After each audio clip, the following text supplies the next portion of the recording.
الحمد لله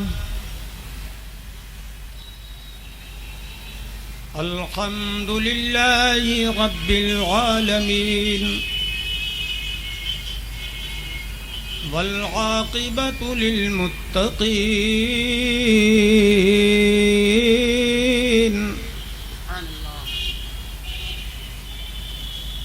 والصلاة والسلام على سيد الأنبياء والمرسلين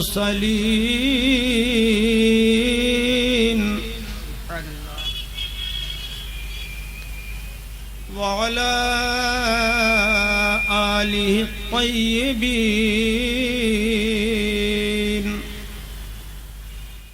وأصحابه الطاهرين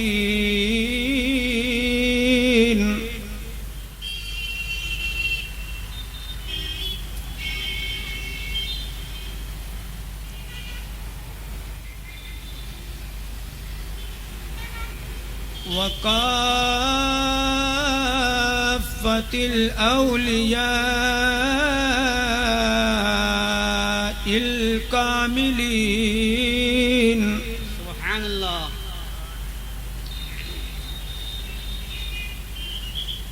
خاصة على فرد الأفراد وتد الأوتاد سيد الأسياد جيد الأجياد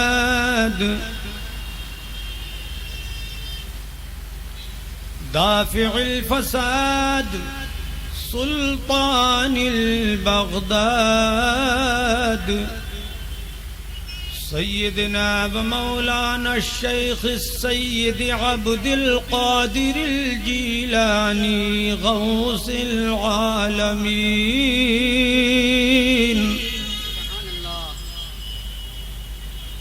وجميع العلماء الواصلين إلى رب العالمين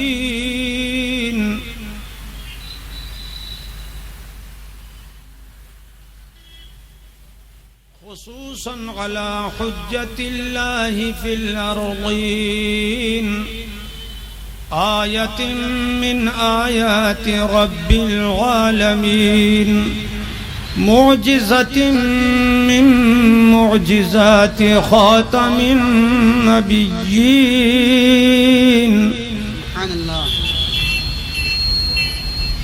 سيدنا ومولانا الإمام الهمام أحمد رضا إمام المجددين سبحان الله.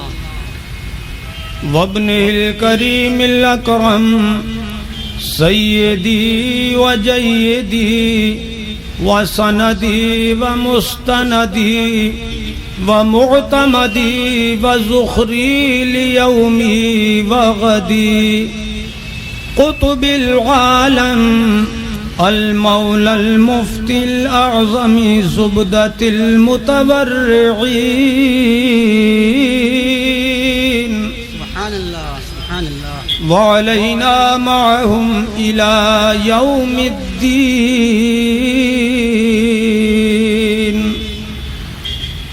بآواز بلند درود شریف کا نذرانہ پیش کریں. اللهم صل على سيدنا صلی اللہ علیہ وآلہ صلی اللہ علیہ وسلم صلاة وسلاما علیک سیدی یا رسول اللہ صلی اللہ علیہ وسلم.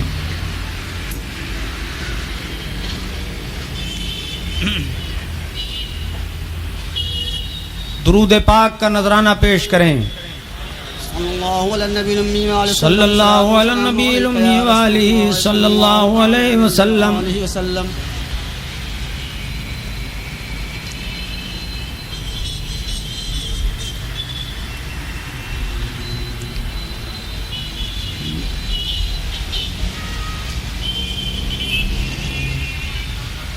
ونصلي ونسلم على حبيبه الكريم وعلى آله وأصحابه أجمعين أما بعد فأعوذ بالله من الشيطان الرجيم بسم الله الرحمن الرحيم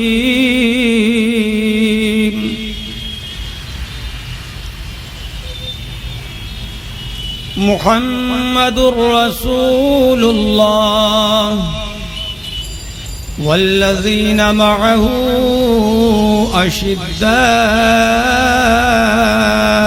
على الكفار رحماء بينهم سبحان الله. آمنت بالله صدق الله مولانا العلي العظيم.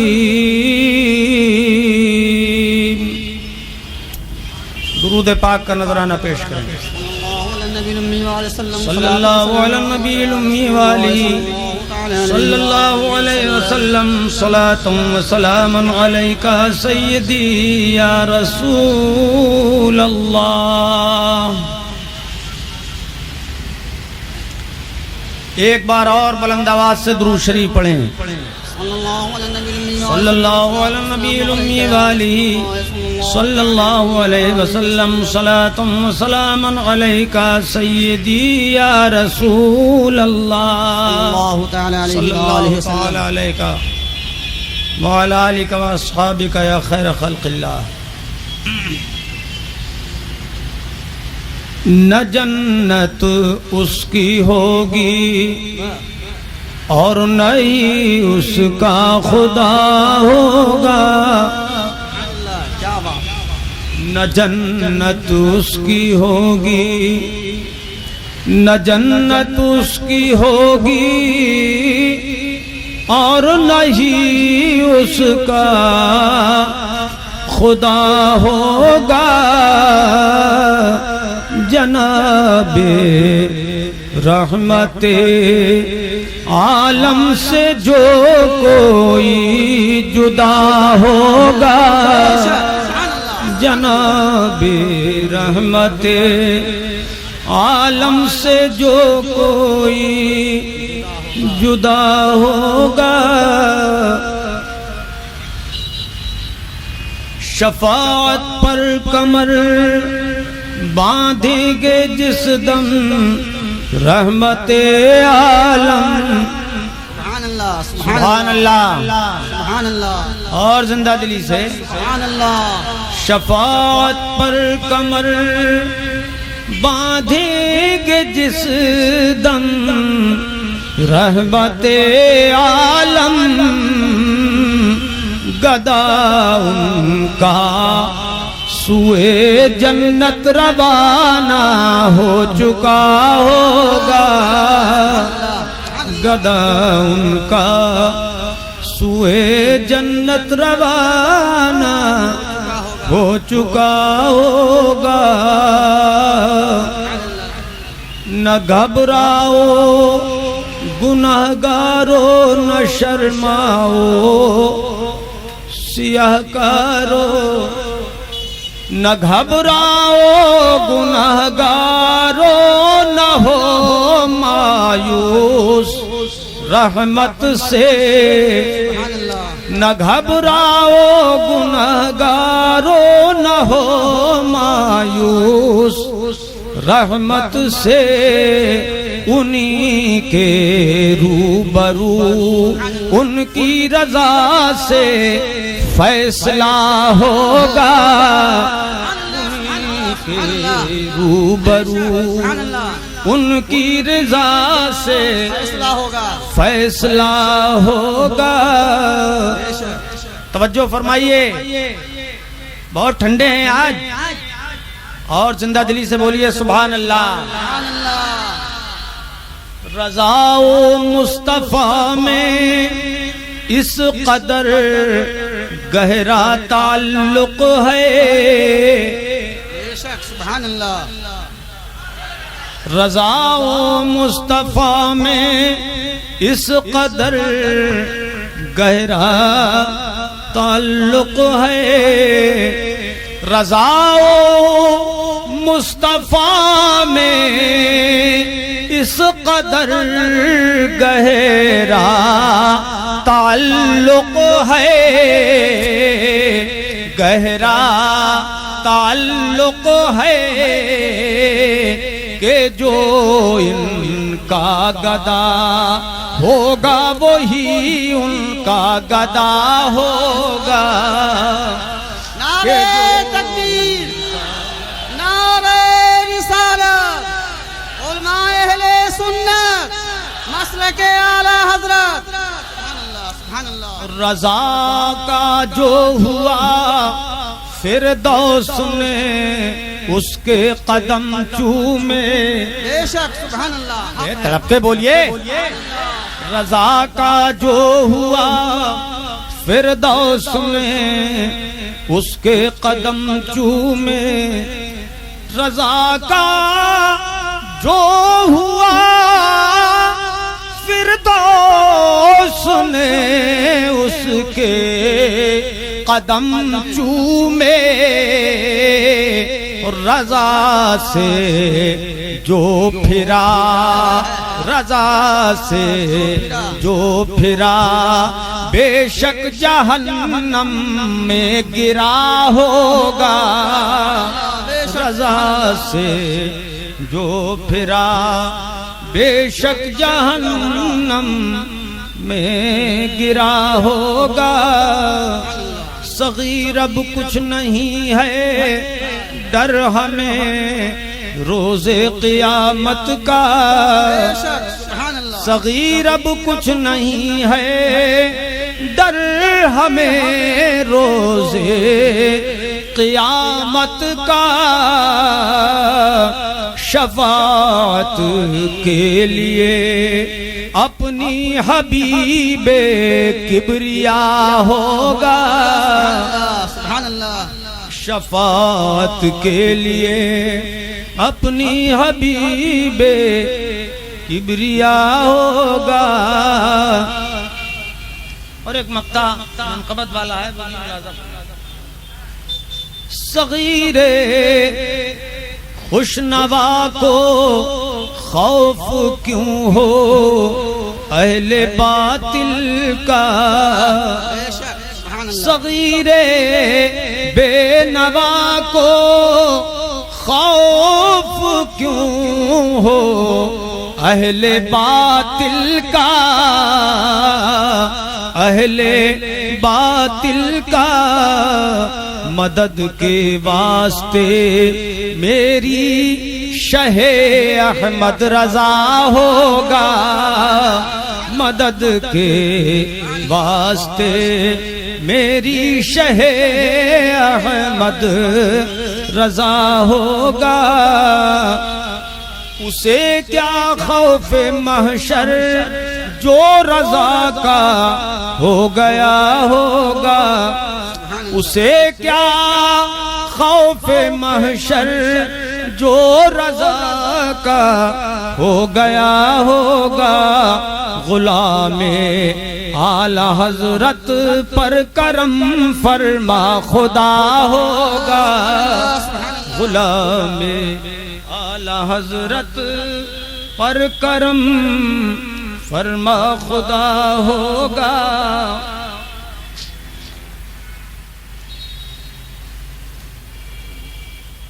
حضرات درود پاک پڑھ لیجئے، صلی اللہ علی النبی الامی وآلہ صلی اللہ علیہ وسلم، صلاۃ و سلام علیک سیدی یا رسول اللہ صلی اللہ علیہ وسلم۔ اب جگہ تو رہتی نہیں ہے، بعد والوں کو کھڑا رہنا پڑے گا، اور یہ بڑی عجیب بات ہوتی ہے صاحب، بہت دور دور کے لوگ پہلے آ جاتے ہیں اور قریب کے لوگ بعد میں آتے ہیں، اس کو کہتے ہیں چراغ تلے اندھیرا۔ اب وہ یہ نہیں جانتے کہ یہ بزم میں ہے یا کوتاہ دستی میں ہے محرومی، یہ بزم میں ہے یا کوتاہ دستی میں ہے محرومی، جو بڑھ کر خود اٹھا لے ہاتھ میں مینا اسی کا ہے۔ سبحان اللہ نہیں بولو گے آپ؟ سبحان اللہ، سبحان اللہ، اور ذرا زندہ دلی سے بولیے سبحان سبحان اللہ۔ حضرات، اللہ پاک جل مجدہ قرآن پاک میں ارشاد فرماتا ہے، محمد الرسول اللہ، سبحان اللہ، یعنی محمد صلی اللہ تعالی علیہ وسلم اللہ کے رسول ہیں، ہیں، اللہ کے رسول ہیں۔ والذین معه اشداء علی الکفار رحماء بینہم، سبحان اللہ، اور وہ جو ان کے ساتھ ہیں وہ کافروں پہ بہت سخت ہیں، واہ، آپس میں نرم دل ہیں۔ سبحان اللہ، تراہم رکعا سجدا سبحان اللہ، یبتغون فضلا من اللہ ورضوانا، سبحان اللہ، تم انہیں دیکھو گے رکوع کرتے، سجدہ کرتے، اور اللہ تعالی کے فضل اور اس کی خوشنودی کو حاصل کرتے۔ حضرات،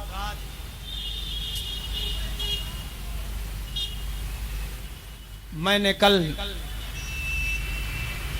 ایک حدیث پاک پڑھی تھی جس کا ابتدائی حصہ میں نے آپ کو سنایا تھا، اور اس کے بعد وقت ختم ہو گیا تھا۔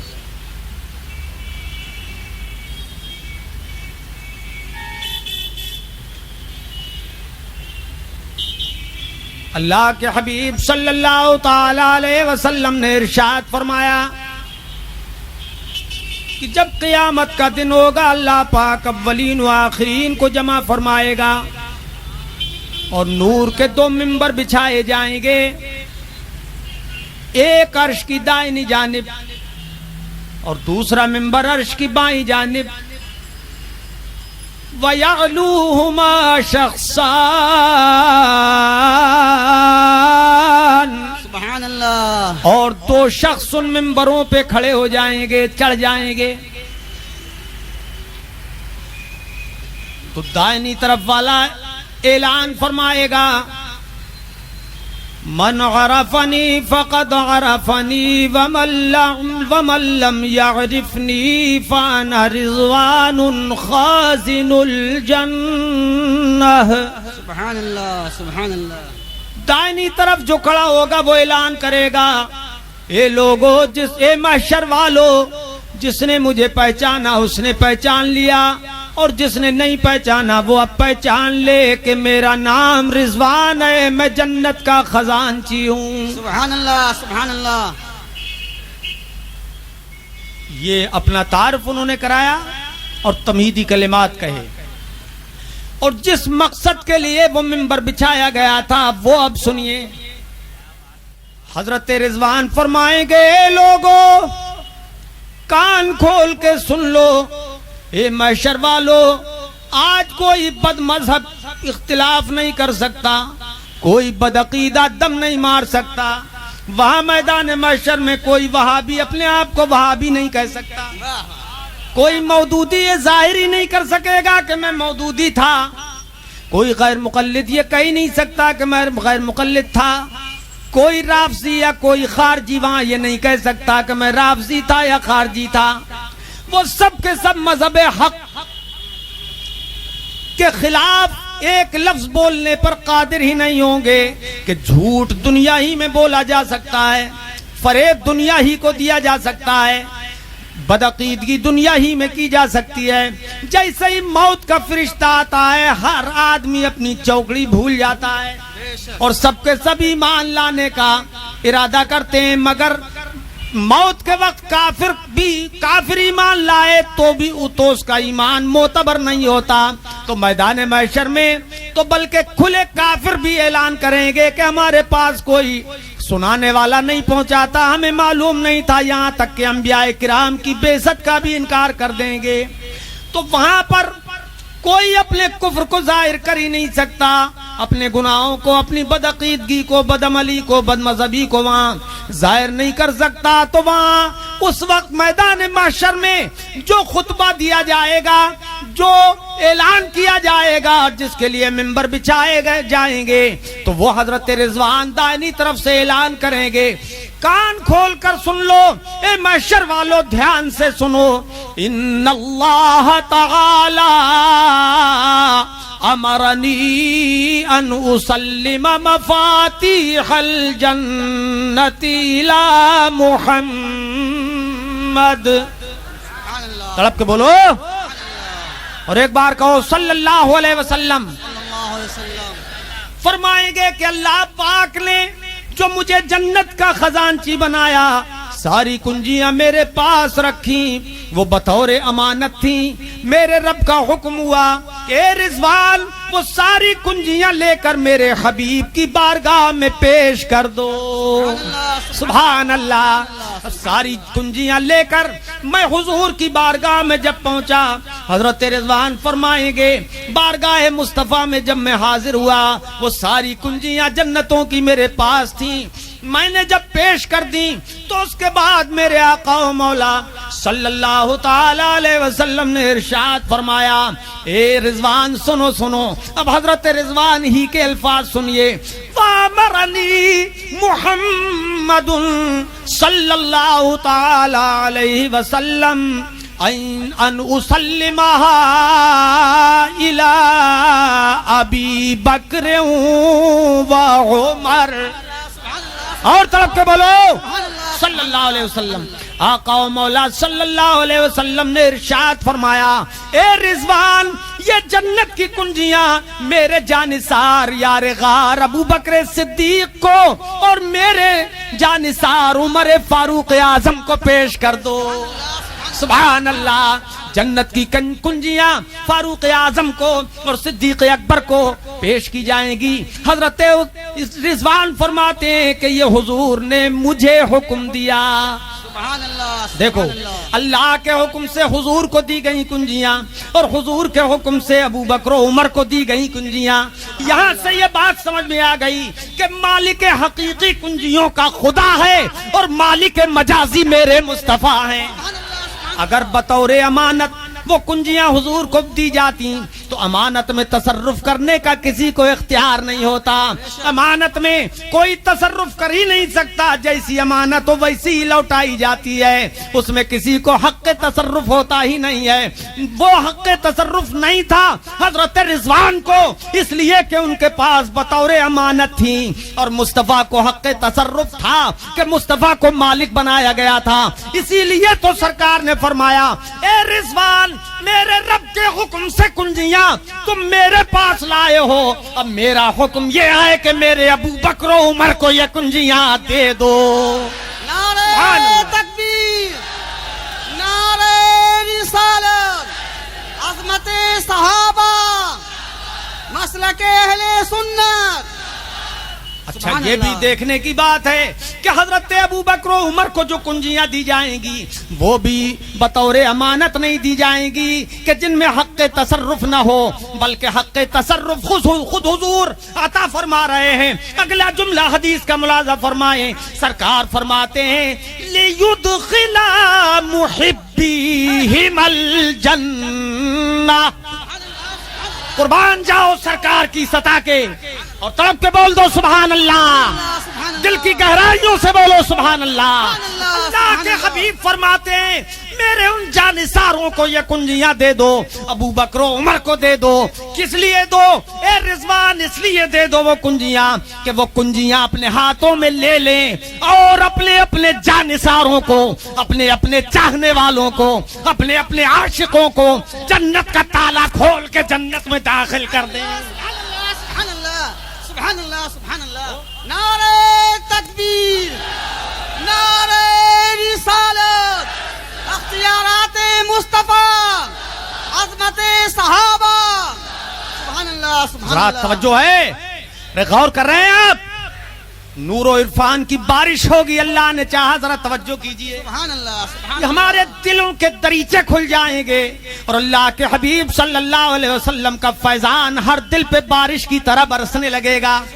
اور محبت سے کہو صلی اللہ علیہ وسلم، اللہ صلی اللہ علیہ وسلم، صلی اللہ علیہ وعلا آلہ واصحابہ وبارک وسلم۔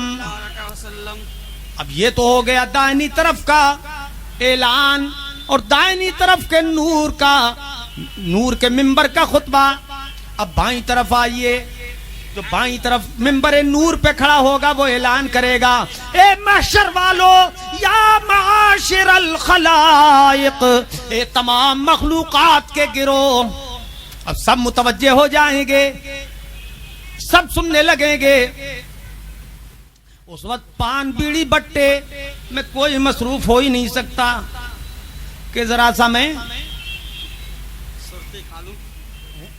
گٹکا کھا لوں، تو وہاں اٹھ کے گٹکے کچھ نہیں ہوں گے، سب کا دھیان اسی طرف لگا ہوگا، کان بھی ادھر ہی ہوں گے، دھیان بھی ادھر ہی ہوگا، سب دیکھنے لگیں گے اور سب سننے لگیں گے۔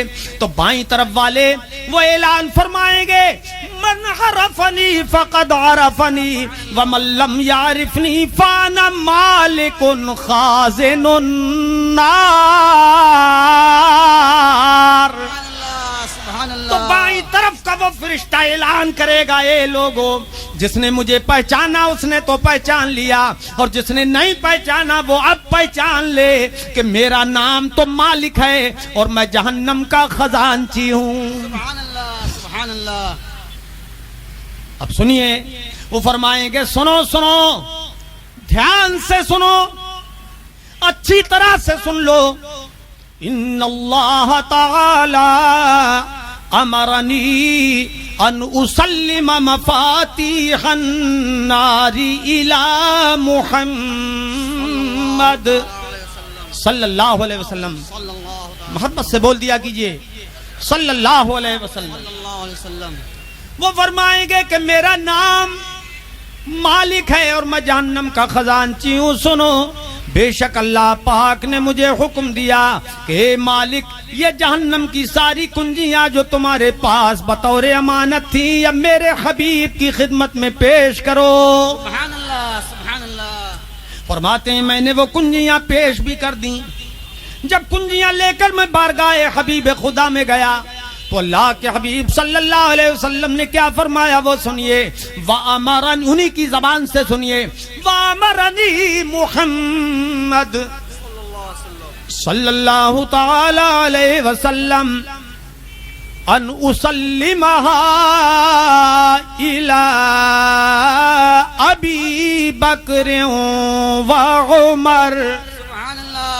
اور جب میں حضور کی خدمت میں وہ جہنم کی کنجیاں لے کر گیا تو سرکار ابد قرار صلی اللہ علیہ وسلم نے مجھے حکم فرمایا کہ اے مالک، اے داروغہ جہنم، اب میرا حکم تمہیں یہ ہے کہ یہ کنجیاں، جہنم کی ساری کنجیاں میرے دونوں جانثار ابو بکر و عمر کو پیش کر دو۔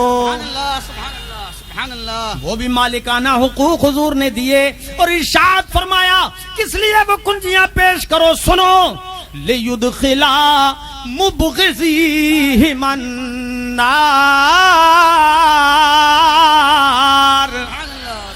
وہ کنجیاں اس لیے دے دو کہ میرے ابو بکر اور میرے عمر کے جو غدار ہیں، ابو بکر و عمر، وہ کنجیاں لے کر جہنم کا تالا کھول کر اپنے اپنے غداروں کو جہنم میں ٹھونس دیں۔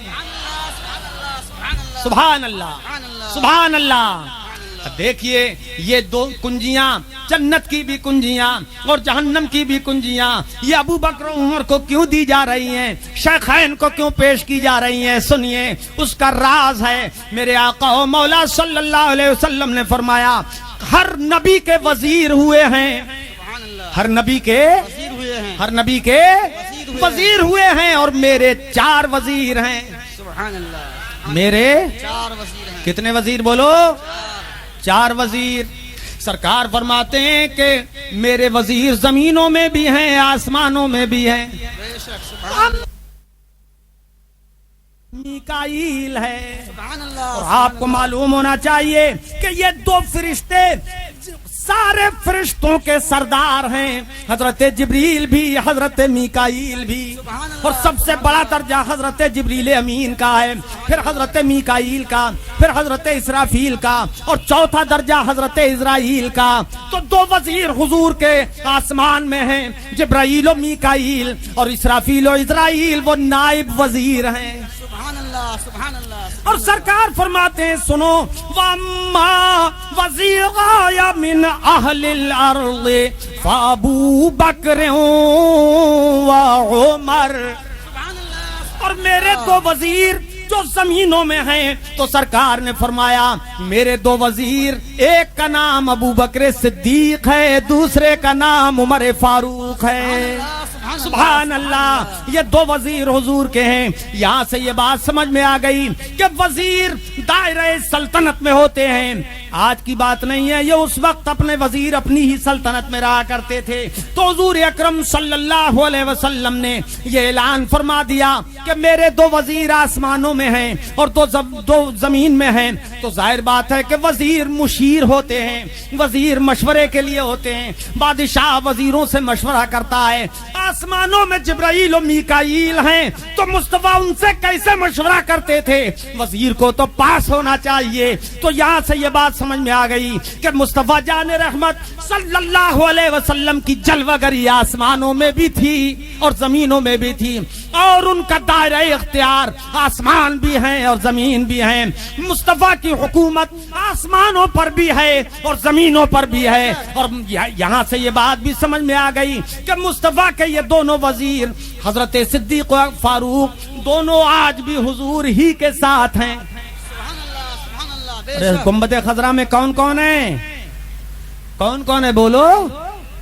حضرت ابوبکر صدیق اور حضرت عمر فاروق رضی اللہ تعالیٰ عنہما. سبحان اللہ.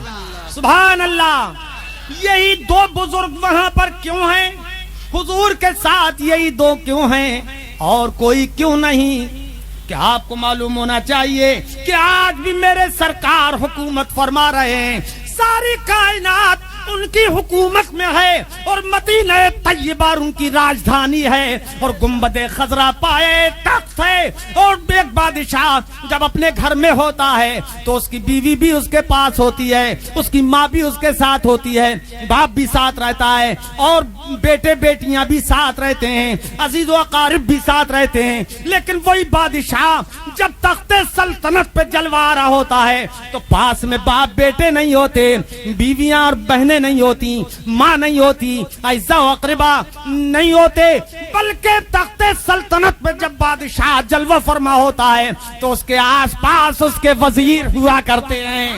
آج بھی میرے سرکار کی حکمرانی ہے, آج بھی وہ حکومت فرما رہے ہیں اور ان کے پاس ان کے دونوں وزیر موجود ہیں. سبحان اللہ. اعلیٰ حضرت امام اہل سنت پکار اٹھے, سعدین کا قران ہے پہلو ماہ میں. کنجوسی نہ کرو. ہاں, بعض آدمی منہ کھولنے کی کوشش کر رہا ہے لیکن کھل نہیں پا رہا ہے. کیا بات ہے؟ اور تڑپ کے بولیے, اور زندہ دلی سے بولو. ذاکر میاں تم کمزوری سے کیوں بول رہے ہو؟ کیا بات ہے؟ اور ایک بار بلند آواز سے کہیے سبحان اللہ.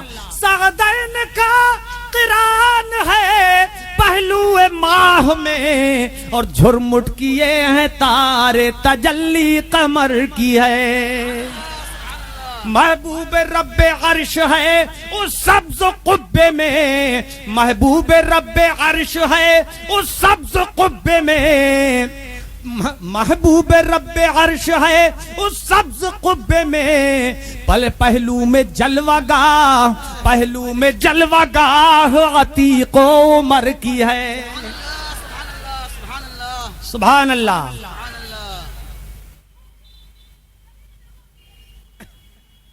حضرات, یہ صدیق اکبر اور یہ فاروق اعظم رضی اللہ تعالیٰ عنہما جنت کی کنجیوں کے بھی مالک ہیں اور جہنم کی کنجیوں کے بھی مالک ہیں. اپنے جانثاروں کو جنت میں داخل فرمائیں گے اور اپنے غداروں کو جہنم میں بھیج دیں گے. اس لیے ڈرنا چاہیے ان کی غداری سے. سبحان اللہ ان کی غداری سے ڈرنا چاہیے اور ان کی غداری سے باز آنا چاہیے. اور کوئی دانشمند عقل مند اپنے آپ کو جہنم میں جھونکنے کے لیے تیار نہیں ہوگا. اس لیے شیخین کی عظمت کا قائل ہو جانا چاہیے. جو بے ایمان ان کی عظمت کے قائل نہیں ہے وہ قیامت میں اپنے کیے کا بھگتان بھگتیں گے اور اپنے کیے کی سزا پائیں گے. آئیے میرے آقا و مولا صلی اللہ علیہ وسلم کے ان دونوں جانثاروں کی شان ذرا دیکھیں. آقا و مولا صلی اللہ علیہ وسلم کی بارگاہ بے کس بنا میں مولا المسلمین، خلیفۃ المومنین، امیر المومنین، داماد مصطفیٰ، مشکل کشا علی مرتضیٰ رضی اللہ تعالیٰ عنہ حاضر ہیں. سرکار کی بارگاہ میں مولا کائنات حاضر ہیں. اتنے میں صدیق اکبر آ گئے، فاروق اعظم آتے نظر آئے. دونوں آ رہے ہیں مصطفیٰ کی بارگاہ میں. تو سرور کونین صلی اللہ علیہ وسلم نے حضرت علی سے ارشاد فرمایا، اے علی دیکھ رہے ہو یہ دونوں کون آ رہے ہیں؟ سبحان اللہ سبحان اللہ یہ دونوں آ رہے ہیں، تم جانتے ہو کون ہیں؟ حضرت علی سے فرمایا سنو، حاذان سیدہ کہول اہل الجنہ یا علی لا تخبرہما. ارشاد فرمایا اے علی یہ دونوں ابو بکر و عمر یہ جنت کے بوڑھوں کے سردار ہیں. جنتی بوڑھوں کے بولو بولو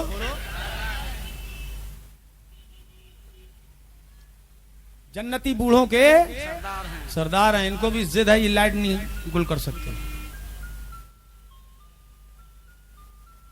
جنتی بوڑھوں کے سردار ہیں. آقا و مولا صلی اللہ تعالی علیہ وسلم نے ارشاد فرمایا کہ یہ دونوں جنتی بوڑھوں کے سردار ہیں. مگر بات راز کی تھی تو ارشاد فرمایا یا علی لا تخبرہما، اے علی ان دونوں کو یہ بات مت بتانا. سبحان اللہ سبحان اللہ ان دونوں کو یہ بات بتانا مت بتانا. انہیں کیوں مت بتانا؟ اس لیے کہ یہ دونوں مخلص فی الدین ہیں، کہیں ایسا نہ ہو اخلاص میں کوئی کمی آ جائے. سبحان اللہ انہیں مت بتانا. مگر حضرت صدیق اکبر رضی اللہ تعالیٰ عنہ اور حضرت فاروق اعظم کو رضی اللہ تعالیٰ عنہما حضرت علی نے نہیں بتایا. لیکن چونکہ ان کی فضیلت کی بات تھی اس لیے حضرت علی چھپا بھی نہیں سکتے تھے. بعد میں حضرت علی نے یہ بات ظاہر فرما دی کہ میرے سرکار نے ان کو بتانے سے منع فرمایا تھا، امت کو بتانے سے منع نہیں فرمایا تھا. نعرہ تکبیر، نعرہ رسالت، عظمت صحابہ. سبحان اللہ سبحان اللہ. حضرات دیکھنے کی چیز یہ ہے کہ حضور نے حضرت علی ہی سے کیوں فرمایا؟ عبد الرحمن ابن عوف سے کیوں نہیں فرمایا؟ خالد ابن ولید سے کیوں نہیں فرمایا؟ ابو عبیدہ ابن جراح سے کیوں نہیں فرمایا؟ حضرت زید ابن ثابت سے کیوں نہیں فرمایا؟ عبداللہ ابن عمر سے کیوں نہیں فرمایا؟ عبداللہ ابن عباس سے کیوں نہیں فرمایا؟ عبداللہ ابن زبیر سے کیوں نہیں فرمایا؟ جی حضرت طلحہ و زبیر سے کیوں نہیں فرمایا؟ کسی اور صحابی سے کیوں نہیں فرمایا؟ اپنے داماد حضرت علی ہی سے کیوں فرمایا؟ حضرت امیر المومنین علی مرتضیٰ ہی سے کیوں فرمایا؟ بات دراصل یہ ہے کہ میرے آقا آج کے حالات کو دیکھ رہے تھے کہ کچھ غدار ایسے پیدا ہو جائیں گے جو حضرت علی کی محبت کا جھوٹا دعویٰ کریں گے اور میرے ان دونوں جانثاروں سے عداوت و بغض رکھیں گے. اس لیے علی ہی کی زبان سے اعلان کرا دیا جائے. سبحان اللہ اللہ اکبر یا رسول اللہ. ہاں یار ایسا کوئی اور بھی ہے کہ نہیں محفل میں؟ کلیم نے تو کھانا کھایا ہی نہیں کئی روز سے. توجہ ہے توجہ ہے بولا کرو. اب چلیے حدیث آپ نے سن لی. اب عالم تصور میں چلے بریلی شریف کی سرزمین پر. تو سیدی اعلی حضرت عظیم البرکت امام اہل سنت مجدد اعظم دین و ملت امام احمد رضا خان فاضل بریلوی رضی اللہ تعالیٰ عنہ ارشاد فرماتے ہیں. سنیے سنیے حدیث کی ترجمانی اس سے بہتر اور کیا ہو سکتی ہے. اعلی حضرت کا شعر سنیے. فرماتے ہیں یہ دونوں ہیں سردار دو جہاں. اچھا حدیث شعر ابھی سناؤں گا اعلیٰ حضرت کا، ایک اور حدیث اسی معنی کی سنیے. اللہ کے حبیب صلی اللہ علیہ وسلم نے اس حدیث میں تو فرمایا یہ جنتی بوڑھوں کے دونوں سردار ہیں. ایک اور حدیث میں سرکار نے فرمایا ھذان سید العالمین الا النبیین والمرسلین یا علی لا تخبرہما، اے علی یہ میرے ابو بکر اور میرے عمر یہ دونوں جانثار سارے عالموں کے سردار ہیں، سوائے نبیوں رسولوں اور پیغمبروں کے ساری امتوں کے سردار یہی دونوں ہیں، مگر انہیں پتہ مت دینا. اب سنیے بریلی شریف، چلیے اور اعلیٰ حضرت کا شعر سنیے. فرماتے ہیں یہ دونوں ہیں سردار دو جہاں. سبحان اللہ سبحان اللہ. کنجوسی کر رہے ہو؟ ہاں اصل میں اوپر سے کچھ کمزوری ہے. فرماتے ہیں یہ دونوں ہیں سردار دو جہاں، فرماتے ہیں یہ دونوں ہیں سردار دو جہاں. اے مرتضی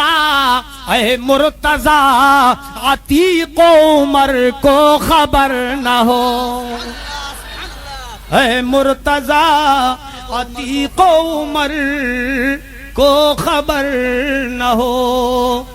یہ حضور کے دونوں مقدس صحابی حضرت ابو بکر صدیق اور حضرت فاروق اعظم رضی اللہ تعالیٰ عنہ سارے صحابہ میں سب سے افضل، سبحان اللہ، سب سے برتر، سب سے بالا ہیں. سبحان اللہ سبحان اللہ.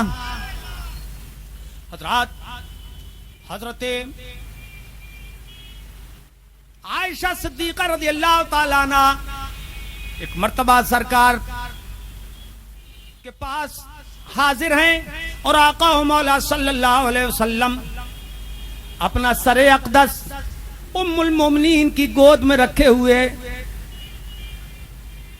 آرام فرمائیں. حضرت ام المومنین عائشہ صدیقہ رضی اللہ تعالیٰ عنہ آقا و مولا صلی اللہ علیہ وسلم سے سوال کرنے لگیں. وہ خود ہی فرماتی ہیں کہ چاندنی رات تھی، ستارے جگمگا رہے تھے، میں نے سرکار سے پوچھا حضور ایک بات بتائیے، جتنے آسمان میں تارے ہیں کیا اتنی کسی کی نیکیاں ہیں؟ توجہ کیجئے گا، اہل علم غور کریں، عقل والے غور کریں، حساب میں جو ماہر ہیں وہ غور کریں. آسمان کے تاروں کا کوئی حساب لگا سکتا ہے؟ ارے بولو یار، نہیں لگا، نہیں. گنتی بہت جانتے ہو آپ، روز گنتے رہتے ہو روز. ہاں کیونکہ ریزرو بینک یہیں بمبئی میں تو ہے، تو تازے نئے نوٹ آپ بہت گنتے ہیں، لیکن کبھی تاروں کا حساب لگایا آپ نے؟ لگا سکتے ہو؟ بولو. نہیں. ارے اپنے سر کے بال تو گن ہی نہیں سکتے، اپنے نہیں دوسرے کے نہیں گن سکتے، کیوں گن لو گے؟ تو آسمان کے تاروں کو کون گن سکتا ہے؟ پھر یہ آسمان محیط ہے، جیسے اوپر تارے ہیں ویسے ہی نیچے بھی تو تارے ہیں، ہر طرف سے آسمان ہے. پھر کتنے تارے کھلے ہیں کتنے چھپے ہیں کون جانے، کہ کتنے تارے ہیں، لاکھوں ارب کروڑوں اربوں خربوں سنکھوں پدموں کتنے ہیں اللہ جانے کتنے ہیں، خدا ہی جانے کتنے ہیں. مگر حضرت عائشہ حضور سے جب پوچھتی ہیں کہ حضور یہ بتائیے کہ آسمان کے تاروں کے برابر کسی کی نیکیاں ہیں، تو پہلے تو گنتی یا معلوم ہو آسمان کے تاروں کی، اور دوسری ایک چیز اور ہے کہ سارے لوگوں کی نیکیوں کا بھی علم ہو کہ کس کی نیکی کتنی ہے. سبحان اللہ سبحان اللہ. جبھی تو تقابل ہوگا، جبھی تو موازنہ ہوگا کہ کس کی نیکیاں کم ہیں کس کی زیادہ ہیں. اگر نیکیوں کا سب کی علم نہ ہو تو بھی جواب نہیں ہو سکتا، اور تاروں کی گنتی کا علم نہ ہو تو بھی جواب نہیں بن سکتا. اب میرے سرکار نے یہ نہیں فرمایا عائشہ کیا چمبے کی بات پوچھتی ہو, حیرت کی بات ہے, یہ مجھ سے پوچھنے کی کیا بات ہے کہ آسمان کے تاروں کے برابر کسی کی نیکیاں ہیں کہ نہیں, مجھے کون سا غیب آتا ہے جو میں بتا دوں. یہ نہیں فرمایا سرکار نے, اور نے یہ فرمایا کہ جبرائیل کو آنے دو پوچھ کے بتا دوں گا, یہ بھی نہیں فرمایا, بلکہ فوراً سرکار نے جواب ارشاد فرمایا. وہ حدیث پاک کے الفاظ سنیے سبحان اللہ سبحان اللہ اور اپنے ایمان کو تازہ کیجئے. سبحان اللہ سرکار نے فرمایا ہاں ہوا عمر. سبحان اللہ اے عائشہ یہ آسمان کے جتنے تارے ہیں اتنی نیکیاں عمر فاروق اعظم کی ہیں. سبحان اللہ سبحان بولو اللہ بولو تڑپ کے بولو سبحان اللہ. سبحان اللہ. اس کا مطلب یہ ہوا ہر صحابی کی نیکی حضور کو معلوم تھی, ہر صحابی کی نیکیوں کا علم حضور کو تھا. تو حضرت عمر کی نیکیاں آسمان کے تاروں کے برابر ہو گئیں. بے شک اب کون اندازہ کر سکتا ہے حضرت عمر کی فضیلت کا, ان کی عظمت کا. سبحان اللہ. مگر حضرت ام المومنین کو حیرت ہو گئی, ان کے دماغ میں بات یہ تھی کہ وہ نیکیاں اتنی زیادہ کرنے والے تو میرے والد محترم حضرت ابو بکر صدیق ہی ہو سکتے ہیں. سبحان اللہ سبحان اللہ. سوال یوں کیا تھا, مگر جب حضور نے فرمایا کہ وہ تو عمر ہیں جن کی نیکیاں آسمان کے تاروں کے برابر ہیں, تو اب سنیے آگے حدیث پاک کے الفاظ. حیرت ہو گئی, اچنبھا ہو گیا حضرت عائشہ صدیقہ رضی اللہ تعالیٰ عنہ کو, تو کہنے لگی فَأَيْنَ حَسَنَاتُ أَبِي بَكْرٍ.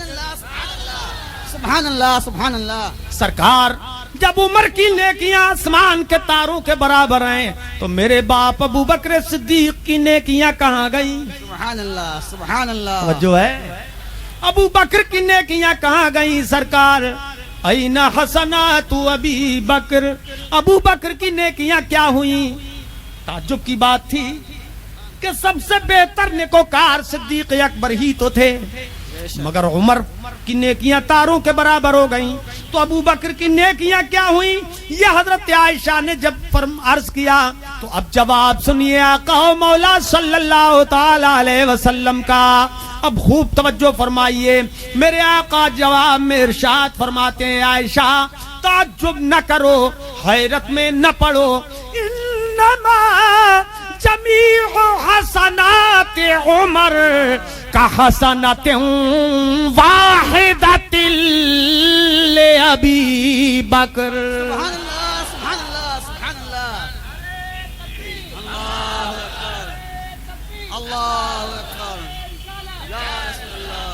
اے عائشہ حیرت میں نہ پڑو, رے عمر کی تمام نیکیاں ایسی ہیں جیسے ابو بکر کی ایک نیکی. سبحان اللہ سبحان اللہ. ابو بکر کی ایک نیکی کے برابر عمر کی ساری نیکیاں ہیں. سبحان اللہ سبحان اللہ. تو ایسا نہیں تھا کہ حضرت عمر کی ساری نیکیاں حضرت عمر کی نیکیوں کے برابر ابو بکر نے ایک نیکی کی ہو, اور وہ نیکی اتنی لمبی ہو کہ حضرت عمر کی ساری زندگی کی نیکیاں اسی ایک نیکی کے برابر ہو گئی ہو. ایسا نہیں ہے, بلکہ مطلب کیا ہے وہ سنیے.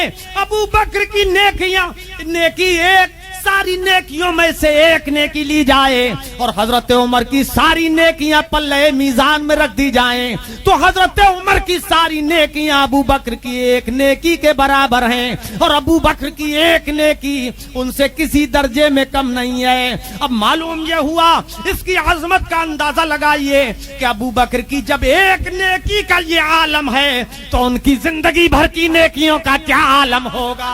نعرہ تکبیر, نعرہ رسالت, خلیفہ اول, خلیفہ دوم, صحابہ کرام. سبحان اللہ. آئیے توجہ فرمائیے, وہ جو بغض رکھتے ہیں جل مرتے ہیں. حضرت ابو بکر و عمر کا نام سن کر وہ کٹیں مریں جلیں, جو ان کا جی چاہے وہ کریں, مگر یہ حضور کے وہ چہیتے ہیں کہ جن کے نام سے ایمان میں جان آ جاتی ہے. سبحان اللہ سبحان اللہ. حضرات حضرت صدیق اکبر رضی اللہ تعالیٰ عنہ کی ایک نیکی کے برابر عمر کی ساری نیکیاں ہیں. ارے حدیث کے الفاظ سنے آپ نے. اب یہاں سے آپ دیکھیے, چلیے ذرا دیوبند چلیے اور وہاں خانہ تلاشی لیجئے تو آپ کو لکھا ملے گا کہ امتی عمل میں نبی کے برابر ہو جاتا ہے. بسا اوقات امتی عمل میں نبی کے مساوی ہو جاتے ہیں, برابر ہو جاتے ہیں, بسا اوقات بڑھ جاتے ہیں. معاذ اللہ, یہ لعنت بھیجنے کا موقع ہے. زور سے بولو معاذ اللہ. بولو ایسے عقیدے پر لعنت, ایسے عقیدے پر لعنت. اب کیوں لعنت؟ کہ نبی سے بڑھ جاتے ہیں امتی.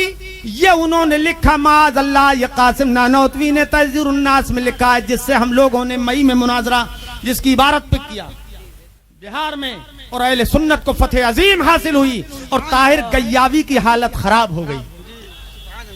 اب بے شمار لوگ وہاں سنی ہوئے الحمدللہ کٹھیار میں جو مناظرہ ہوا تھا. تو وہی قاسم نانوتوی یہ لکھتا ہے کہ بسا اوقات امتی عمل میں نبی کے مساوی ہو جاتے ہیں بلکہ بڑھ جاتے ہیں. اب ان ملوں سے کوئی پوچھے کہ کیسے بڑھ سکتے ہیں؟ ابے عقل کے دشمنوں یہ تو بتاؤ کہ وہ کیسے بڑھ سکتے ہیں جب ساری زندگی حضرت عمر نیکیاں کرتے رہے اور ابو بکر کی ایک نیکی سے آگے نہ بڑھ سکے, تو آج کا کٹ ملا نبی سے آگے کیسے بڑھ سکتا ہے؟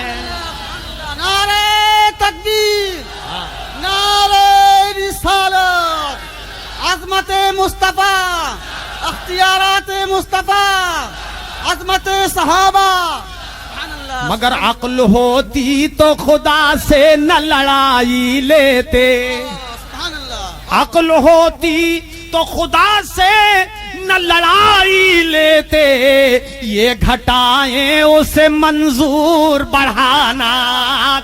سبحان اللہ, سبحان اللہ, سبحان اللہ. یہ گھٹائیں اسے منظور بڑھانا تیرا, سبحان اللہ, تیرا. یہ گھٹائیں اسے منظور بڑھانا تیرا.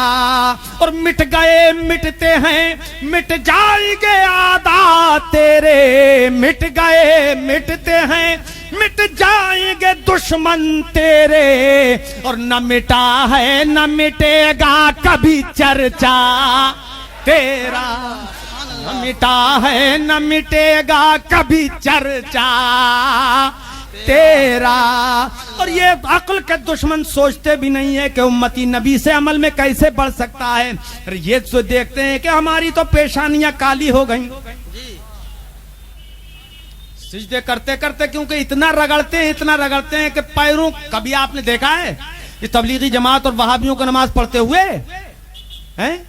تو آپ دیکھیے گا کہ ان کے پیروں کی انگلی کبھی نہیں لگتی, اٹھی رہتی. پیروں کی انگلی سجدے میں اٹھی رہتی. حالانکہ 10 انگلیوں کے پیٹ زمین پہ زور دے کے لگانا ضروری ہے. سنت تبھی ادا ہوگی, اور 3 واجب ہیں اور ایک فرض ہے. آپ لوگ بھی دھیان رکھنا, نماز میں جو حصہ انگلیوں کا ٹکا ہے کھڑے ہو کر, وہی حصہ پورا کا پورا زمین پر ٹکنا چاہیے. سجدے میں نہیں ٹکنا چاہیے. ارے بولو یار, ٹکنا چاہیے. یہ ہمارے سنت کا اور ہمارے مذہب کا یہ مسئلہ ہے. مگر وہابیوں کو آپ دیکھو تو ان کے پیر اٹھے رہتے ہیں یا لگے ہوں گے تو ایسے. کیوں؟ کیا وجہ ہے کہ سارا زور وہ ماتھے ہی پہ صرف کرتے ہیں کہ جلدی تیار ہو جائے. توجہ ہے, سارا زور پورے بدن کا, پورا زور جلدی تیار کرنے کے لیے. پیروں کی انگلیاں تک نہیں لگاتے, اور یہی وجہ ہے کہ 4 دن میں گھٹا تیار ہو جاتا ہے. دیکھا ہے کہ نہیں دیکھا ہے؟ دیکھا ہے کہ نہیں دیکھا ہے؟ 4 دن میں تیار. 4 دن میں کیوں تیار کرتے ہیں؟ یہ کہتے ہیں کہ صاحب یہ قبر میں چمکے گا, قبر میں چمکے گا. ارے کچھ سمجھ رہے ہو کیا کہتے ہیں؟ قبر میں چمکے گا. قرآن نے فرمایا ہے سیماہم فی وجوہہم من اثر السجود, کہ ان کے چہروں میں سجدے کی نشانی ہے. ایمان والوں کی علامت قرآن نے بیان فرمائی. تو یہ کہتے ہیں دیکھو قرآن نے کہا ان کے چہروں میں سجدے کی نشانی. تو ہمارے ہی تو وہ چہرے ہیں جن میں گھٹے ہیں، سجدے کی نشانی ہے، تو یہ قبر میں چمکیں گے.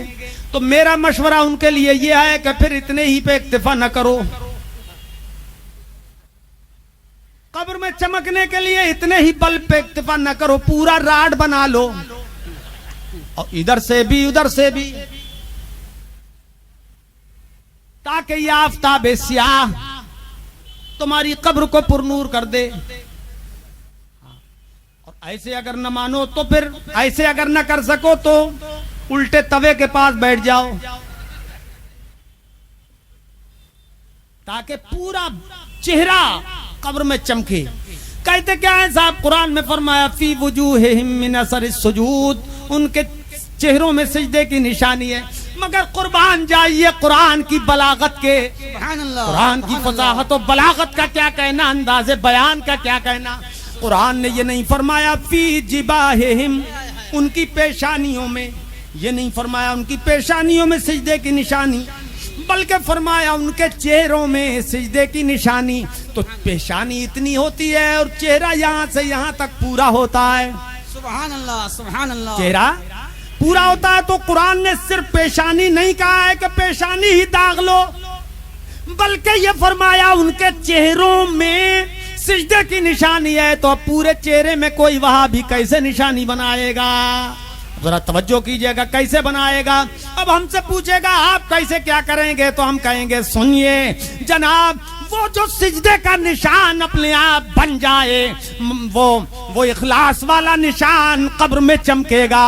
اور جو زبردستی رگڑ رگڑ کے بنایا جائے وہ اور تاریکی پھیلائے گا. سبحان اللہ، سبحان اللہ. پورے چہرے میں سجدے کی نشانی ہونا چاہیے. ہم یہ کہتے ہیں، اب وہ کہیں گے آپ کے ہاں پھر کیسے پورے چہرے میں سجدے کی نشانی ہوگی؟ تو سنیے اس کا مطلب کیا ہے قرآن کی آیت کا. فی سیماہم فی وجوہہم من اثر السجود، ان کے چہروں میں سجدے کی نشانی، یعنی ایمان والوں کے چہرے نور ایمان سے چمکتے ہیں اور ان کے چہروں سے نور ظاہر ہو جاتا ہے. یہ مطلب ہے. سبحان اللہ.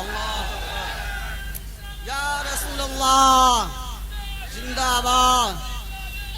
اللہ. وہاں کیا معاملہ ہے کہ گورا چٹا ہو اور جب تبلیغی بن جاتا ہے تو اس کے بعد آپ دیکھو گے کہ ساری نحوست چہرے پہ آ جاتی ہے. کیوں کہ تیرگی دل کی سمٹ کر بن گئی چہرے کا داغ. سبحان اللہ. تیرگی دل کی سمٹ کر بن گئی سجدے کا داغ، جو ہو ویدا ہے جبی پر مثل منقار کلاغ. سبحان اللہ، سبحان اللہ. تو حضرات ڈرتے رہیے گا، مگر اس سے یہ مطلب مت سمجھیے گا کہ پھر آپ کو چھوٹ ہے کہ آپ سجدے ہی نہ کریں اور جنت میں داخل ہو جائیں. جانا چاہتے ہو جنت میں کہ نہیں؟ بولو، ارے بولو یار، کون کون جانا چاہتا ہے جنت میں؟ سب جانا چاہتے ہیں. ماشاءاللہ. اونچا کر کے اٹھاؤ، اونچا کر کے اٹھائیے. جنت میں کون کون جانا چاہتا ہے؟ اچھا ماشاءاللہ، آپ بھی جائیں گے. کون منع کر دے گا؟ بات تو یہ ہے. کیوں بھائی؟ اچھا تو پہنچ جائیے جنت میں. میرے سرکار نے جنت کی کنجیاں ہر مومن کو عطا فرمائی، بانٹ دی، اور ارشاد فرمایا الصلاۃ مفتاح الجنہ. سبحان اللہ. یعنی نماز جنت کی کنجی ہے. اے میرے جانثارو، کنجی لیتے جاؤ، تالا کھولتے جاؤ. اور پھر کنجی میں جس میں دندانے ہوتے ہیں وہی کنجی، جس میں زیادہ دندانے ہوتے ہیں وہی زیادہ معتبر کنجی ہوتی ہے. تو حضور نے ایسی کنجی دی جس کے 5 دانتے ہیں. یہ فجر کا دانتا، یہ ظہر کا دانتا، یہ عصر کا دندانہ، یہ مغرب کا دندانہ، یہ عشاء کا دندانہ. کئے دندانے بولو؟ 5. ارے زور سے بولو. 5 دانتے ہیں. اور ایک دانتا بھی اگر جھڑ جائے تو تالا نہیں کھل سکتا. کھلے گا؟ بولو. ارے بولو، کھل جائے گا؟ نہیں کھل سکتا. تو جب 5 دندانے سلامت ہوں تو کنجی سے تالا کھلے گا، اور ایک بھی دانتا ٹوٹ جائے تو تالا نہیں کھل سکتا. اور جس کی کنجی کے 5 جھڑ گئے ہوں، بولو. ارے اپنے گھر کی بھی تو خبر لو. جس کے 5 دندانے جھڑ گئے ہوں اور ایک ٹائم کی بھی نماز نہ پڑھتا ہو تو کیا اس سے تالا کھلے گا؟ خود فیصلہ کرو، بولو، ارے بولو، تالا کھلے گا؟ اچھا اگر کنجی ہی گم گئی ہو تو درکنار کنجی ہی گم گئی ہو تو پھر کیسے تالا کھولو گے؟ اس لیے اپنی اپنی کنجی کی حفاظت کرو اور انشاءاللہ تعالی 5 وقت نماز پڑھنے کا تہیہ کر لو. کہو اس محفل خیر و برکت میں، امام عالی مقام کی محفل میں، کہ انشاءاللہ ہم 5 وقت کی نماز پڑھیں گے. اونچا کر کے ہاتھ اٹھاؤ، اونچا کر کے. اور دیکھو بھائی، جس کو پولیو ہو گیا وہ ہاتھ نہیں اٹھا سکتا، کوئی بات نہیں ہے، ورنہ صحیح سلامت ہے تو اونچا اٹھاؤ کہ انشاءاللہ 5 وقت